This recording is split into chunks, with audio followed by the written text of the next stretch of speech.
আমার দেখা সবথেকে বড় ডাটাটা লম্বা ছিল 6 ফুটের মতো। শুনতে অবাক লাগলেও হ্যাঁ, এটাই সত্যি। মিঠির বাবার অফিসের পাশে এই ডাটা লাগানো হয়েছে।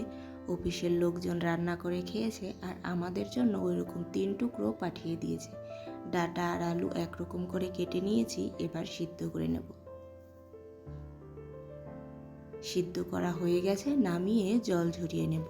কড়াইতে তেল দিয়ে দিয়েছি, ফোড়নে দেব জিরে, গরম মশলা। এরপরে দিয়ে দেব পেঁয়াজ, রসুন, আদার পেস্ট। এবার মশলাগুলো কিছুক্ষণ কষিয়ে নেব। এবার দিয়ে দেব গুঁড়ো মশলা, হলুদ গুঁড়ো, মরিচ গুঁড়ো, জিরার গুঁড়ো, ধনিয়ার গুঁড়ো, স্বাদ মতো লবণ আর একটু জল দিয়ে মশলাগুলো কষিয়ে নেব।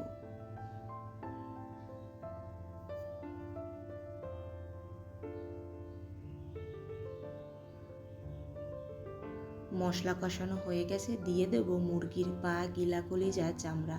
এগুলো দিয়েই আজকে ডাটা আলুর তরকারি রান্না করব। এবার একটু জল দিয়ে আরও কিছুক্ষণ কষিয়ে নেব।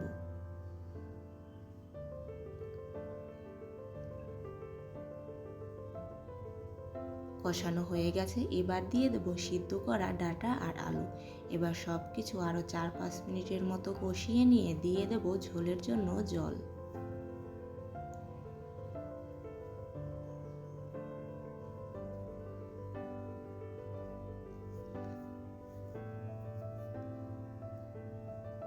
আপনারা যদি বড় ডাটা পেয়ে থাকেন, একবার হলেও এইভাবে রান্না করে খেয়ে দেখবেন। খেতে অনেক ভালো লাগে। রান্না করা হয়ে গেছে প্রায়, এবার দিয়ে দেব ভাজা গরম মশলার গুঁড়ো।